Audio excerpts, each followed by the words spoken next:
नमस्कार, मैं हूं शालिनी और आप देख रहे हैं कर्म कसौटी न्यूज। आइए बढ़ते हैं आज की बड़ी खबर की ओर। साइज, जनसंख्या और सेना में ईरान से काफी पीछे है इजराइल, फिर भी युद्ध हुआ तो कैसे पड़ेगा भारी, ये है वजह। मिडिल ईस्ट में एक बार फिर युद्ध के हालात बन रहे हैं। इजराइल ने शुक्रवार को ईरान की राजधानी तेहरान और आसपास की जगहों पर हमला कर दिया। ईरान ने भी पलटवार करते हुए तेल अवीव और जेरूसलम को निशाना बनाया। ईरान और इजराइल पीछे हटने को तैयार नहीं है। ऐसे में कई लोग कयास लगा रहे हैं कि दोनों देशों के बीच बड़े स्तर पर युद्ध हो सकता है। अब सवाल ये है कि अगर ईरान और इजराइल के बीच युद्ध छिड़ता है तो कौन किस पर भारी पड़ेगा। आइए देखते हैं, इजराइल और ईरान की सेना में कौन सबसे ज्यादा ताकतवर है या किसके जीतने के आसार सबसे अधिक हैं। जमीन और जनसंख्या के लिहाज से ईरान इजराइल से काफी आगे है।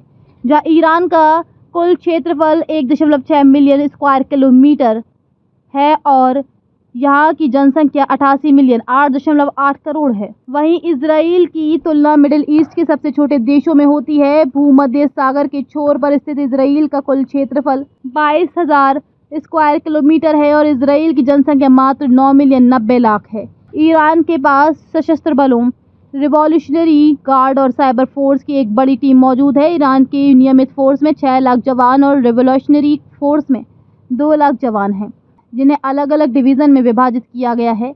वह ईरानी सेना प्रॉक्सी वॉर में भी माहिर है। हालांकि पिछले साल इजराइल और अमेरिका के कुछ अभियानों ने ईरान की प्रॉक्सी और लड़ने वाली फोर्स को भारी नुकसान पहुंचाया है। ईरान के पास सशस्त्र बलों की कमी नहीं है, लेकिन उन्हें लीड करने वाले अधिकारी अब नहीं रहे। शुक्रवार को इजरायली हमले में रिवॉल्यूशनरी गार्ड्स के प्रमुख जनरल हुसैन सलामी और ईरान के army chief general Mohammad Bagheri की भी मौत हो गई। इसके अलावा इजराइल ने ईरान के परमाणु वैज्ञानिकों को भी मार गिराया, साथ ही आसपास के कई वरिष्ठ कमांडरों की भी हत्या कर दी।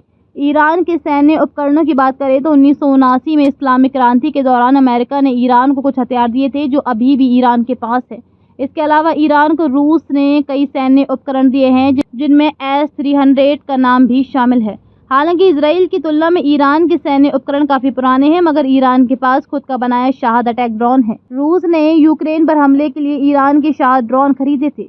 ईरान तेजी से यूरेनियम इनरिचमेंट कर रहा था, जिसकी मदद से ईरान परमाणु बम बनाने के बेहद करीब पहुंच गया था। हालांकि इजराइल ने अपने हमले में ईरान के परमाणु ठिकानों और बैलिस्टिक मिसाइल बनाने वाली जगहों को तबाह कर दिया है। कयास लगाए जा रहे हैं कि इजरायली हमले में ईरान का काफी नुकसान हुआ है। इजराइल और ईरान की सीमा एक दूसरे से काफी दूर है। ऐसे में दोनों देशों के बीच सीधे टकराव की उम्मीद काफी कम है, मगर ऑपरेशन राइजिंग लायन के अंतर्गत इजराइल ने ईरान को परमाणु बम न बनाने देने की कसम खाई है, तो वही ईरान भी इजराइल और मिसाइलों की बारिश जारी रख सकता है। वर्तमान में अमेरिका ने इजराइल की कार्रवाई से खुद को दूर रखा है, लेकिन अगर ईरान ने इजराइल पर बड़ा हमला किया तो अमेरिका भी इजराइल के समर्थन में आगे आ सकता है।